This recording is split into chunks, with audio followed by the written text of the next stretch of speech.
வணக்கம். தமிழ் பேசும் மக்களின் உரிமை குரலான வீரகேசரியின் இரவு நேர பிரதான செய்திகள். வாசிப்பது எம்.சிகா ரவி மற்றும் அவினேஷ் ஜோன்சன். செய்தியாசிரியர் எம்.டி. லூசியஸ். முதலில் தலைப்புச் செய்திகள்.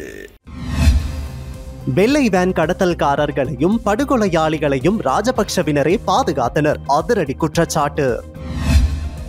எரிபொருளுக்கு விதிக்கப்படும் 50% வரி தொடர்பில் அரசாங்கம் அதிரடி அறிவிப்பு.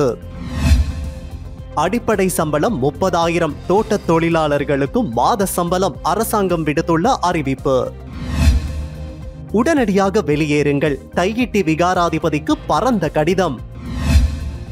காத்தான்குடியில் சிக்கிய முக்கிய குற்றவாளி நீண்ட காலமாக தலைமறைவாகி இருந்ததாக தகவல். இலங்கையில் ஆண்களை விட பெண்களின் எண்ணிக்கை அதிகரிப்பு. காரணம் இதோ. அஸ்வெசுமவால் நன்மை இல்லை, மக்கள் வரியை செலுத்த வேண்டும் நிலை ஏற்படும் என தகவல். கொழும்பில் நேற்றிரவு துப்பாக்கியுடன் சிக்கிய முன்னாள் புலி உறுப்பினர் தாக்குதலுக்கு தயாராக இருந்ததாக தகவல். உள்நாட்டு செய்திகள். ராஜபக்ஷவினரே வெள்ளை வேன் கடத்தல்காரர்களையும் படுகொலையாளிகளையும் பாதுகாத்து வந்தார்கள். எனவே எம்மிடம் வாய் கொடுத்து வாங்கி கட்டிக்கொள்ள வேண்டாம் என தொழில் பிரதி அமைச்சர் மஹிந்த ஜயசிங்க நாமல் ராஜபக்ஷவை எச்சரித்தார். பாராளுமன்றத்தில் இன்று செவ்வாய்க்கிழமை இடம்பெற்ற வேலையாட்களின் வரவு செலவு திட்ட நிவாரணப்படி திருத்த சட்டம் மூலம் மற்றும் வேலையாட்களின் தேசிய குறைந்தபட்ச வேதன திருத்த சட்டம் மூலம் ஆகியவற்றின் மீதான விவாதத்தில் தொழில் பிரதி அமைச்சர் மஹிந்த ஜயசிங்க உரையாற்றிக் கொண்டிருந்த போது ராதாகிருஷ்ணன் எம்பி ஒழுங்கு பிரச்சனை ஒன்றை எழுப்பினார்.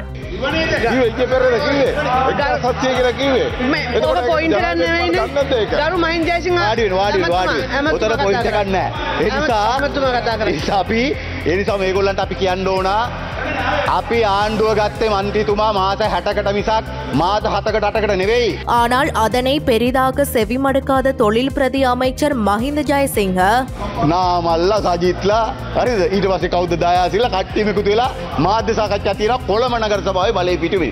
දැන් කොහමද මේගොල්ලෝ හිටියේ කොහමද අද කොහමද?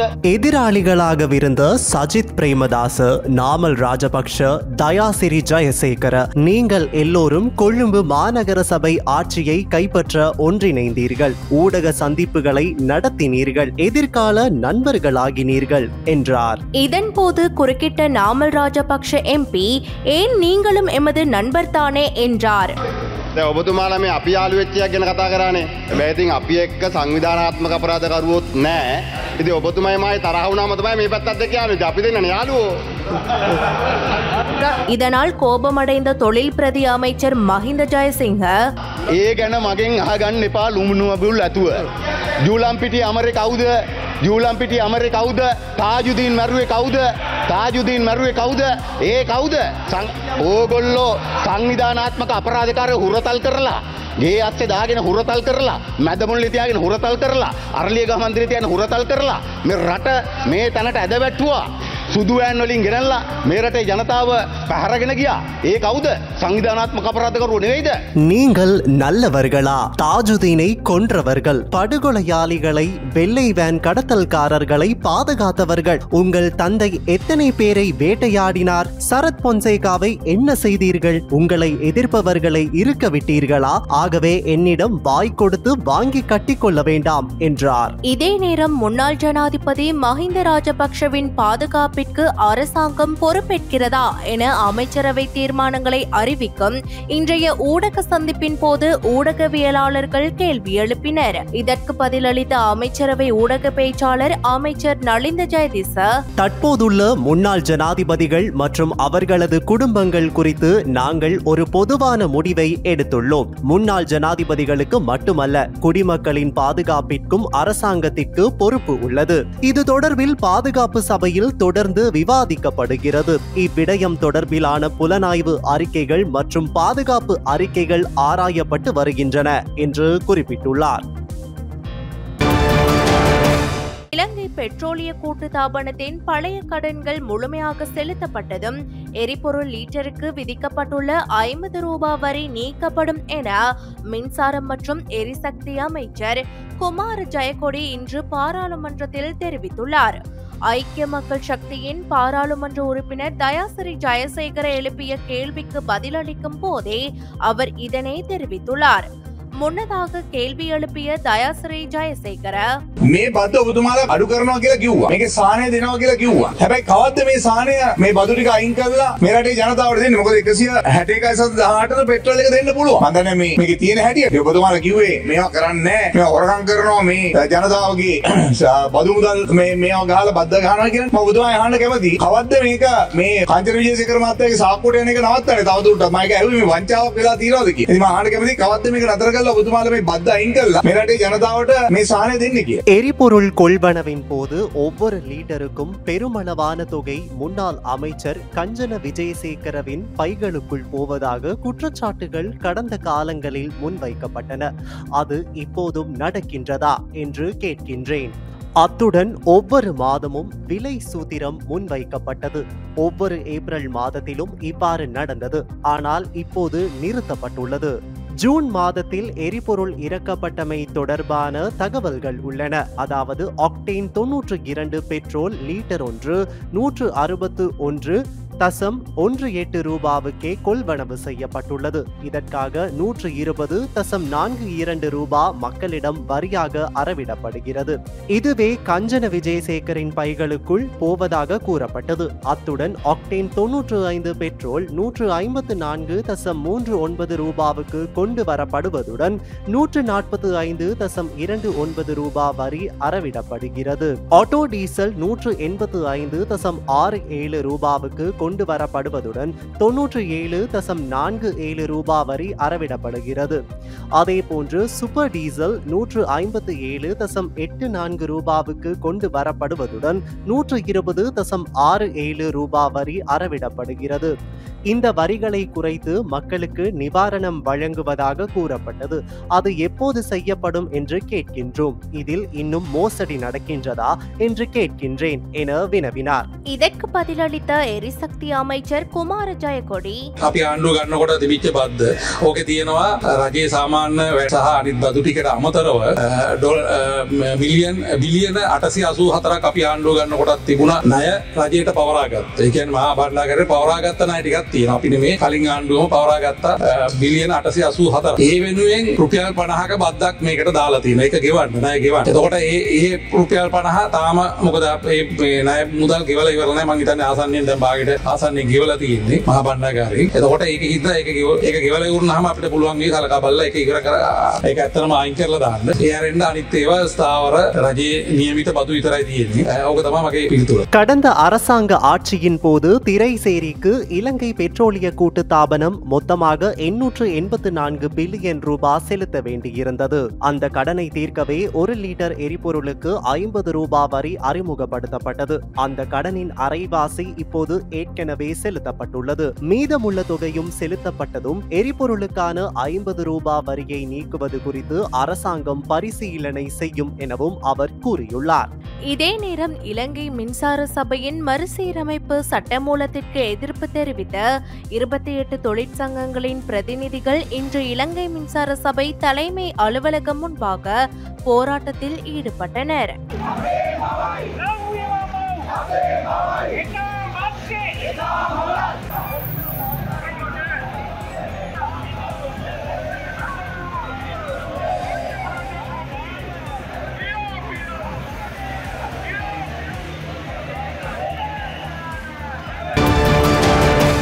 புதிய சட்ட திருத்தத்தின் மூலம் தனியார் துறையின் அடிப்படை சம்பளம் கடந்த ஏப்ரல் 1ஆம் திகதி முதல் 27,000 ரூபாவாக அதிகரித்ததுடன் ஜனவரி 1ஆம் திகதி முதல் அது 30,000 ரூபாவாக அதிகரிக்கப்படும். அதேபோன்று தோட்ட தொழிலாளர்களுக்கும் மாத சம்பளம் அடிப்படையில் வழங்க நடவடிக்கை எடுப்போம் என வெளிவிவகார மற்றும் வெளிநாட்டு வேலைவாய்ப்பு அமைச்சர் விஜித ஹேரத் தெரிவித்தார். பாராளுமன்றத்தில் இன்று உரையாற்றிய அவர் සියලුම රාජ්‍ය සේවකයන්ගේ වැටුප් වැඩි කිරීම කරා. ඒ අනුව දැන් ඒ රාජ්‍ය සේවකයන්ට අවශ්‍ය ලැබිය යුතු ඒ වැටුප් වැඩිවීමට සමානුපාතිකව ලැබිය යුතු වැටුප් තලයන් ක්‍රමානුකූලව ලැබෙමින් පවතී. වතුකම්කරුවන්ගේ වැටුප දැනට අපි නියම කරලා තියෙන්නේ 1700. අපි දන්නවා ඒක තව වැඩි විය යුතුයි. ඒ වැඩි කරන්න ඕනි කියන ස්ථාවරය අපි අනිවාර්යයෙන්ම ඉන්නවා.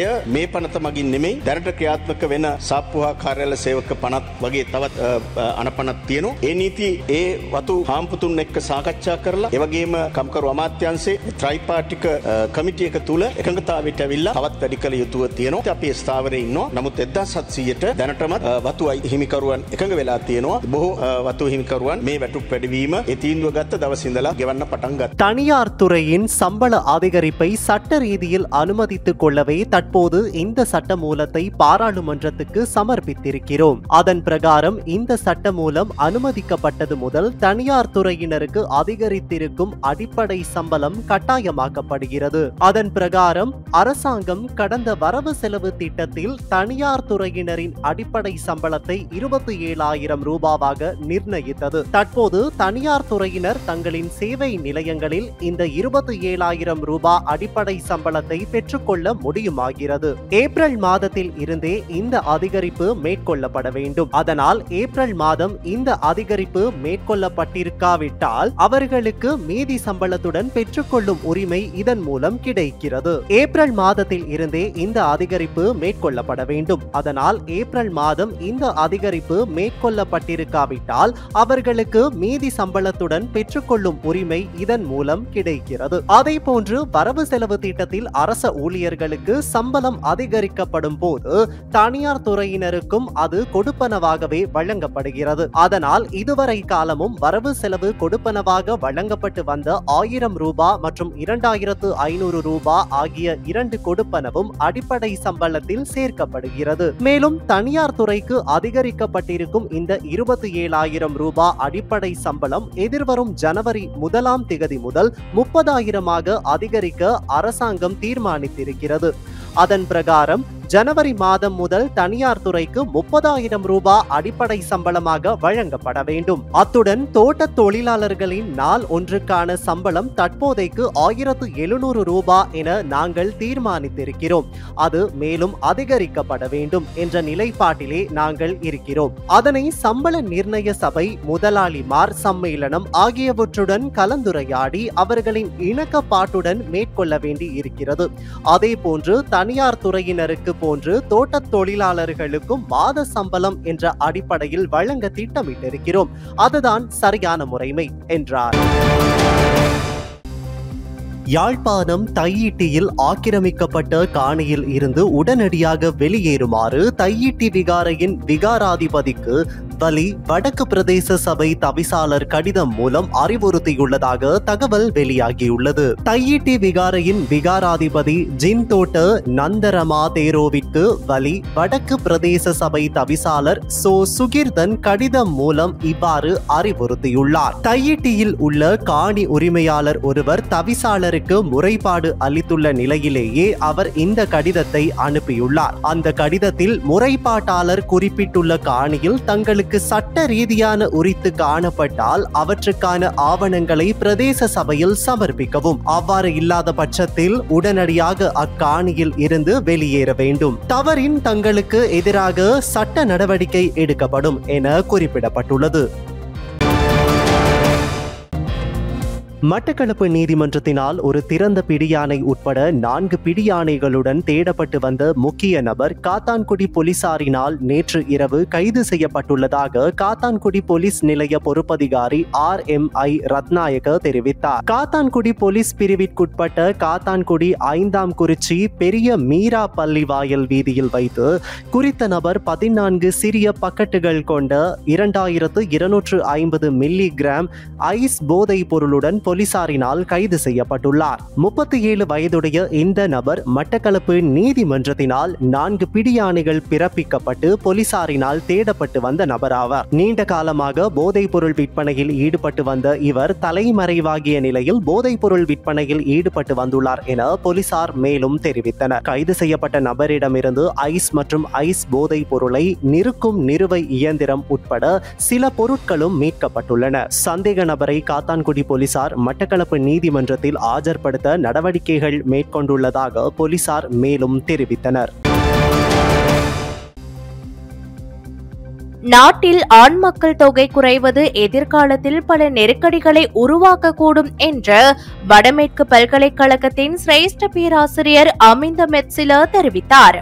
1995 ஆண்டில் 100 பெண்களுக்கு 100.2 ஆண்கள் இருந்த நிலையில் தற்போது அது 100 பெண்களுக்கு 93.7 ஆண்களாக குறைந்துள்ளதாக அவர் சுட்டிக்காட்டினார். பெண்களின் ஆயுட்காலம் அதிகரிப்பு, பெண்களின் பிறப்பு வீதம் உயர்வு மற்றும் இளம் ஆண்களின் வெளிநாட்டு இடம்பெயர்வு ஆகியவை இந்த மாற்றத்திற்கு முக்கிய காரணங்களாக அமைந்துள்ளதாக பேராசிரியர் அமிந்த மெட்சில கூறினார். இங்கு தொடர்ந்து கருத்து தெரிவித்த அவர், பொறியியல் மற்றும் தொழில்நுட்பம் போன்ற ஒரு சில பட்ட படிப்புகளை தவிர ஏனைய அனைத்து துறைகளிலும் பெண்களின் சதவீதம் குறிப்பிடத்தக்க அளவில் அதிகரித்து வருவதை நாம் காண்கிறோம். மேலும் பணியிடங்களில் சேரும் பெண்களின் எண்ணிக்கையும் கணிசமாக உயர்ந்து வருகிறது. ஆண்களை விட பெண்களின் எண்ணிக்கை அதிகரிப்பது பாலின சமநிலையின்மையை ஏற்படுத்தி பல சமூக மற்றும் பொருளாதார விளைவுகளை உருவாக்கலாம். இது தொழிலாளர் சந்தையையும் உற்பத்தி திறனையும் எவ்வாறு பாதிக்கிறது என்பதை நாம் ஆராய வேண்டும். ஆண்களுக்கு மட்டுமே வரையறுக்கப்பட்ட சில தொழில்களில் போதுமான ஆண் மக்கள் தொகை இல்லாவிட்டால் நாம் கடுமையான நெருக்கடியை எதிர்கொள்ள நேரிடும் என்றார். இந்த விடயத்தில் அரசாங்கம் உடனடி நடவடிக்கைகளை எடுக்க வேண்டும் என்று பேராசிரியர் அமிந்த மெட்சில வலியுறுத்தினார்.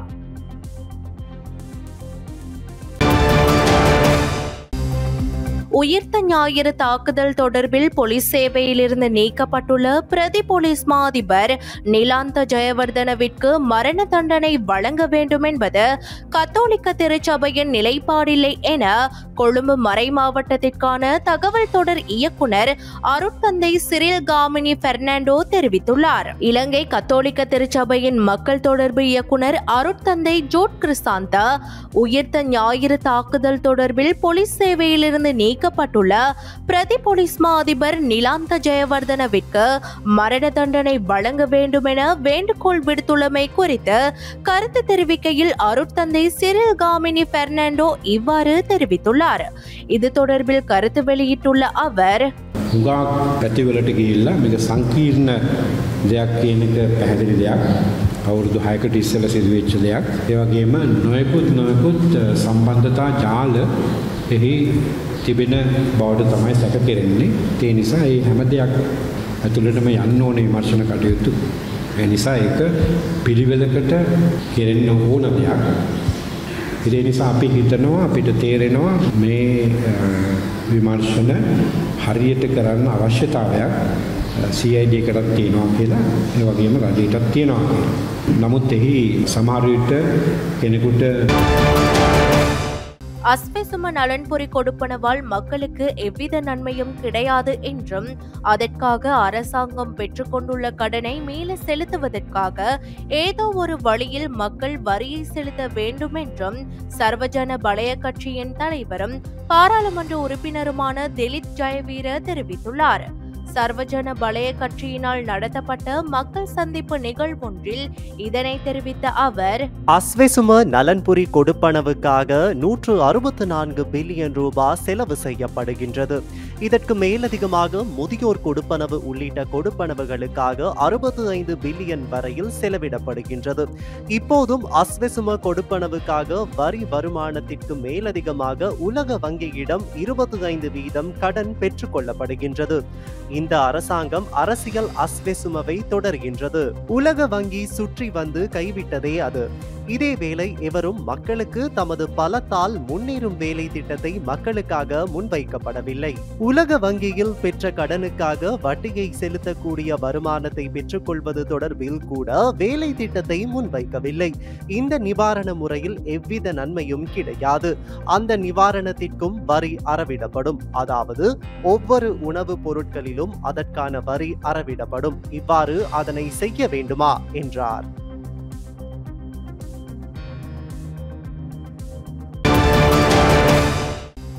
கல்வி சீர்திருத்தங்கள் தொடர்பான முன்னைய திட்டங்களை அரசாங்கம் பரிசீலித்து பொருத்தமான மாற்றங்களை சேர்க்க வேண்டும் என்று எதிர்க்கட்சிகள் கோரியுள்ளன. ஐக்கிய மக்கள் சக்தியின் பாராளுமன்ற உறுப்பினர் ரோஹிணி கவிரத்ன மற்றும் முன்னாள் கல்வி அமைச்சர் அகில விராஜ் காரியவசம் ஆகியோர் இந்த கோரிக்கையை முன்வைத்துள்ளனர். முன்னதாக தயாரிக்கப்பட்ட முன்மொழிகள் நிபுணர்களால் தயாரிக்கப்பட்டவை. எனவே கல்வி சீர்திருத்தங்களை தயாரிக்கும் போது அவற்றையும் கருத்தில் கொள்வது முக்கியம் என்று ரோஹிணி கவிரத்ன கோரியுள்ளார். இந்த நிலையில் அரசாங்கம் ஒரு வெள்ளை அறிக்கை வடிவில் கல்வி சீர்திருத்தங்களை கொண்டு வந்தால் அத்தகைய செயல்முறை மூலம் சீர்திருத்தங்களை பரந்த விவாதத்திற்கு உட்படுத்தப்படலாம் என்றும் அவர் குறிப்பிட்டுள்ளார். இதேவேளை புதிய கல்வி சீர்திருத்தங்களின் கீழ் பாடசாலை நேரம் 30 நிமிடங்கள் நீடிக்கப்படும் என்று கல்வி அமைச்சர் பிரதமர் ஹரிணி அமரசூரிய தெரிவித்துள்ளார். இதன்படி ஒரு பாடத்தின் நேரம் 45 நிமிடங்களாக நீடிக்கப்பட்டுள்ளதாகவும் கூறியுள்ளார். மாணவர்களுக்கு கற்பிக்க ஆசிரியர்களுக்கு போதுமான நேரம் இருக்க வேண்டும்.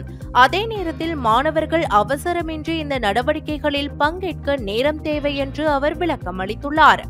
இதேவேளை பாடசாலைகளை காலை 8 மணி முதல் மாலை 4 மணி வரை இயக்குவதற்கு ஆரம்பத்தில் முன்மொழியப்பட்டதாக குறிப்பிட்ட பிரதமர் அமரசூரிய, இருப்பினும் நேரத்தை அரை மணி நேரம் மட்டுமே நீடிக்க முடிவு செய்யப்பட்டுள்ளதாக கூறியுள்ளார்.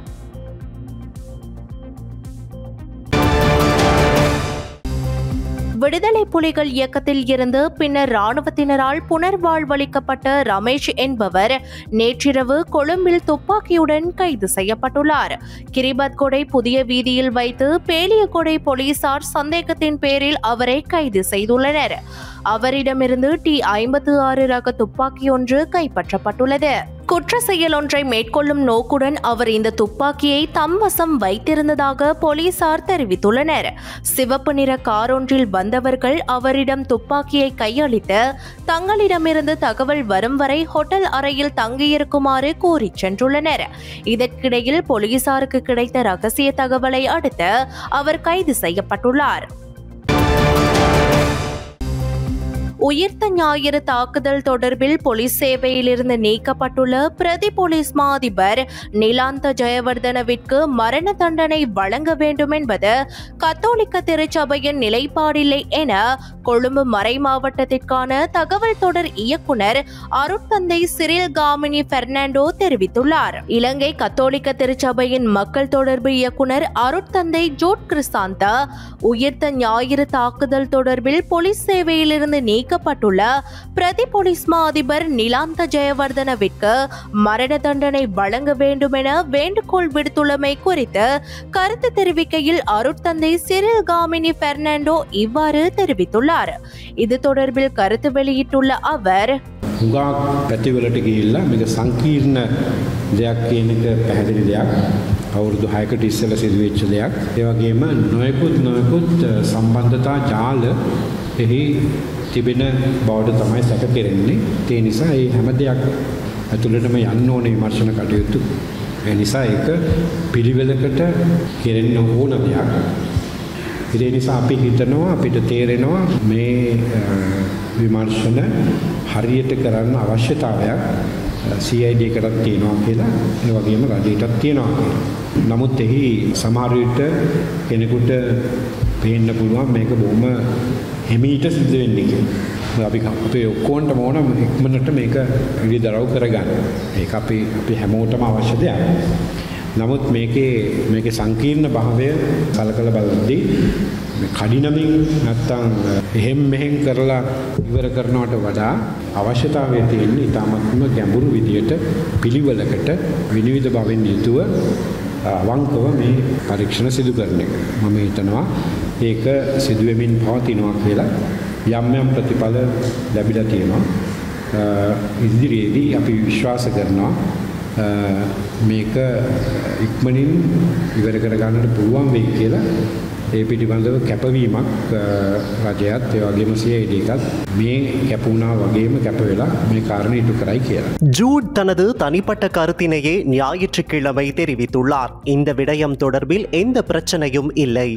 இலங்கை கத்தோலிக்க திருச்சபையும் உலகளாவிய திருச்சபையும் மரண தண்டனையை ஏற்றுக்கொள்வதில்லை. 2019 உயிர்த்த ஞாயிறு தாக்குதல் குறித்து விசாரணைகளை மேற்கொண்ட ஜனாதிபதி ஆணைக்குழு மற்றும் உயர் நீதிமன்ற உத்தரவின் அடிப்படையிலேயே நிலந்த ஜெயவர்தன பணியிலிருந்து நீக்கப்பட்டுள்ளார். ஜனாதிபதி ஆணைக்குழுவின் அனைத்து பரிந்துரைகளையும் நடைமுறைப்படுத்த வேண்டும் என நாங்கள் எதிர்பார்க்கின்றோம். உயிர்த்த ஞாயிறு தாக்குதல் குறித்த விசாரணையின் மூலம் மேலும் பல விடயங்கள் தெரிய வரும் என எதிர்பார்க்கின்றோம். CIDயின் இயக்குநராக ஷானி அபயசேகரவையும் பொதுமக்கள் பாதுகாப்பு அமைச்சின் செயலாளராக ரவி செனவிரட்னவையும் நியமிக்க வேண்டும் என நாங்கள் எதிர்பார்க்கவில்லை. 2020 பதவி இடமாற்றம் செய்யப்பட்ட அதிகாரிகளை மீண்டும் பணிக்கு அமர்த்த வேண்டும் என்பதே கர்தினாலின் விருப்பம். அவர் யாருடைய பெயரையும் குறிப்பிட்டு கூறவில்லை என அருட்தந்தை சிரில் காமினி பெர்னாண்டோ தெரிவித்துள்ளார். தொடர்ச்சியான முச்சக்கர வண்டி கொள்ளை சம்பவங்களுடன் தொடர்புடைய பெண் ஒருவர் உட்பட 3 சந்தேக நபர்களை கல்கிசை குற்றப்புலனாய்வு பிரிவு அதிகாரிகள் கைது செய்துள்ளனர். கஹத்துடுவ போலீஸ் பிரிவின் பொல்கசோவிட்ட பகுதியில் கல்கிசை குற்றப்புலனாய்வு பிரிவு அதிகாரிகள் குழு ஒன்று நேற்று மேற்கொண்ட சுற்றி வளைப்பில் 6 கிராம் 700 மில்லிகிராம் ஹெரோயின் மற்றும் 5 கிராம் 300 மில்லிகிராம் ஹெரோயினுடன் 2 சந்தேக நபர்களை கைது செய்தனர். சந்தேக நபர்களிடம் மேலும் விசாரணை நடத்திய போது அவர்கள் வாடகைக்கு செல்வது போன்று முச்சக்கர வண்டிகளில் பயணித்து சாரதிகளின் முகத்தில் மிளகாய் தூள் வீசி முச்சக்கர வண்டிகளை கொள்ளையடித்து வந்ததாக தெரிய வந்தது. இந்த கொள்ளை சம்பவங்கள் தொடர்பாக சந்தேக நபர்களில் ஒருவரின் மனைவியும் கைது செய்யப்பட்டுள்ளார். 24 மற்றும் 27 வயதுடைய சந்தேக நபர்கள் கலவான மற்றும் கஹத்துடுவ பிரதேசங்களை சேர்ந்தவர்கள் ஆவர். 29 வயதுடைய சந்தேக நபர் கஹத்துடுவ பிரதேசத்தை சேர்ந்தவர் என தெரிவிக்கப்படுகிறது. அவர்கள் கஹத்துடுவ, பொரலஸ்கமுவ மற்றும் மொரகஹேன போலீஸ் பிரிவுகளில் முச்சக்கர வண்டிகளை கொள்ளையடித்துள்ள நிலையில் 4 முச்சக்கர வண்டிகளை அதிகாரிகள் மீட்டுள்ளனர். கல்கிசை பிரிவு குற்றப்புலனாய்வு பிரிவு மேலதிக விசாரணைகளை மேற்கொண்டு வருகிறது. சப்ரகமுவ மற்றும் மத்திய மாகாணங்களிலும் காலி மற்றும் மாத்தறை மாவட்டங்களிலும் அவ்வப்போது மழை பெய்யக்கூடும் என வளிமண்டலவியல் திணைக்களம் அறிவித்துள்ளது. சப்ரகமுவ மாகாணத்திலும் நுவரெலியா, கண்டி, காலி, மாத்தறை மற்றும் களுத்துறை மாவட்டங்களில் சில இடங்களில் சுமார் 75 மில்லிமீட்டர் அளவில் ஓரளவு பலத்த மழை பெய்ய வாய்ப்புள்ளது. வடமேல் மற்றும் வடக்கு மாகாணங்களிலும் ஹம்பாந்தோட்டை மாவட்டத்திலும் பலத்த மழை எதிர்பார்க்கப்படுகிறது. மத்திய மலை நாட்டின் மேற்கு சரிவுகள், வடக்கு, வடமத்திய, வடமேல், மத்திய, தெற்கு மற்றும் சப்ரகமுவ மாகாணங்கள் மற்றும் திருகோணமலை மாவட்டத்தில் அவ்வப்போது மணிக்கு 55 தொடக்கம் 60 கிலோமீட்டர் வேகத்தில் கடும் காற்று வீசக்கூடும். நாட்டின் ஏனைய பகுதிகளில் மணிக்கு 40 தொடக்கம் 50 கிலோமீட்டர் வேகத்தில் மிதமான கடும் காற்று வீச வாய்ப்புள்ளது. பலத்த காற்று மற்றும் மழையால் ஏற்படக்கூடிய விபத்து அபாயங்களை குறைப்பதற்கு தேவையான முன்னெச்சரிக்கை நடவடிக்கைகளை எடுக்குமாறு வளிமண்டலவியல் திணைக்களம் பொதுமக்களை கேட்டுக்கொண்டுள்ளது. வெளிநாட்டு செய்திகள். பங்களாதேஷ் விமானப்படை விமானம் ஒன்று விபத்தில் சிக்கி 27 பேர்கள் கொல்லப்பட்ட நிலையில் சீனா தயாரித்துள்ள போர் விமானங்களே பங்களாதேஷில் அதிக விபத்துக்களை சந்தித்துள்ளதாக முன்னாள் ராணுவ அதிகாரி ஒருவர் தெரிவித்துள்ளார். பங்களாதேஷ் விமானப்படையின் F-7 BGI போர் விமானமே டாக்காவின் உத்தரா பகுதியில் அமைந்துள்ள கல்லூரி ஒன்றில் மோதி விபத்துக்குள்ளானது. இதில் குறைந்தது 27 பேர்கள் கொல்லப்பட்டதுடன் 171 பேர்கள் காயங்களுடன் தப்பியுள்ளனர். இந்த நிலையில் கடந்த 1991ஆம் ஆண்டு முதல் பங்களாதேஷ் விமானப்படையின் 27 போர் விமானங்கள் மற்றும் பயிற்சி விமானங்கள் விபத்தில் சிக்கியுள்ளதாக தகவல் வெளியாகியுள்ளது. தொடர் விமான விபத்துகள் தற்போது விமான பாதுகாப்பு தொடர்பான அச்சத்தை ஏற்படுத்தியுள்ளதாகவும் கூறப்படுகிறது. மட்டுமின்றி காலாவதியான விமானங்கள், ராணுவ நிறுவல்களை சுற்றியுள்ள நகர்ப்புற ஆக்கிரமிப்புகள் அதிகரிப்பது குறித்தும் கவலைகளை எழுப்பியுள்ளது. கடந்த 2 தசாப்தங்களாக பதிவான 11 விமானப்படை விபத்துகளில் 7 விமானங்கள் சீன தயாரிப்பு என்றே தெரிய வந்துள்ளது. 3 விமானங்கள் ரஷ்ய தயாரிப்பு எனவும் மற்றொரு விமானம் செக் குடியரசு தயாரிப்பு என்று ராணுவ வட்டாரத்தில் இருந்து தெரிய வருகிறது. கடந்த 2 தசாப்தங்களாக பதிவான 11 விமானப்படை விபத்துகளில் 7 விமானங்கள் சீன தயாரிப்பு என்றே தெரிய வந்துள்ளது. 3 விமானங்கள் ரஷ்ய தயாரிப்பு எனவும் மற்றொரு விமானம் செக் குடியரசு தயாரிப்பு என்றே ராணுவ வட்டாரத்தில் இருந்து தெரிய வருகிறது. இந்த நிலையில் இந்த தொடர்ச்சியான விபத்துகளுக்கு சீன விமானங்கள் ஒரு முக்கிய காரணம் எனவும், ஆனால் பல்வேறு கட்டுப்பாடுகள் காரணமாக விமானப்படை அவற்றை தொடர்ந்து பயன்படுத்துகிறது என்று முன்னாள் பங்களாதேஷ் விமானப்படை அதிகாரி ஒருவர் தெரிவித்துள்ளார். நேற்று விபத்தில் சிக்கிய F-7 BGI போர் விமானமும் சீன தயாரிப்பாகும். இதுபோன்ற 40 போர் விமானங்கள் தற்போதும் பங்களாதேஷ் விமானப்படையில் பயன்படுத்தப்பட்டு வருகிறது. மட்டுமின்றி முன்னர் விபத்தில் சிக்கியுள்ள FT-7, PT-6 மற்றும் F-7MB ஆகிய விமானங்களும் சீன தயாரிப்பாகும்.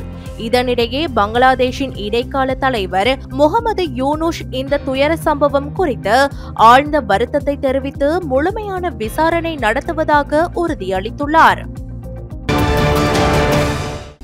யுக்ரைனுக்கு எதிரான ரஷ்யாவின் போர் தொடர்ந்து தீவிரமாகி வருகிறது. இம்மாதம் 8-9 திகதிகளில் மாத்திரம் 741 ட்ரோன்கள் மற்றும் ஏவுகணைகள் ஒன்றாக ஏவப்பட்டன. இந்நிலையில் ஜெர்மனியின் பாதுகாப்பு அமைச்சின் உயர் அதிகாரி மேஜர் ஜெனரல் கிறிஸ்டியன் ஃப்ரைடிங் வெளியிட்டுள்ள அதிர்ச்சி எச்சரிக்கை பெரும் கவலையை ஏற்படுத்தியுள்ளது.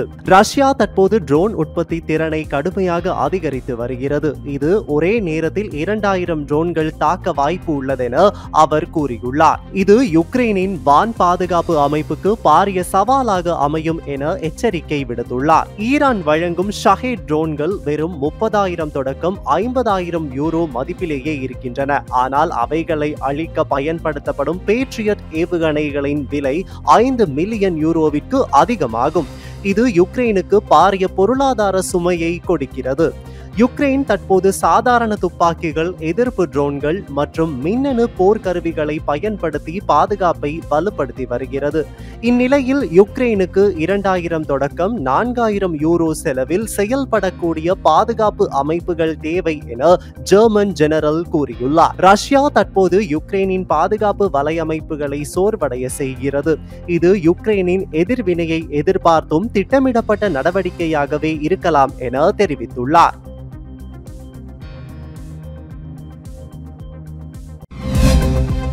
இன்றைய நாணய மாற்று விகிதம்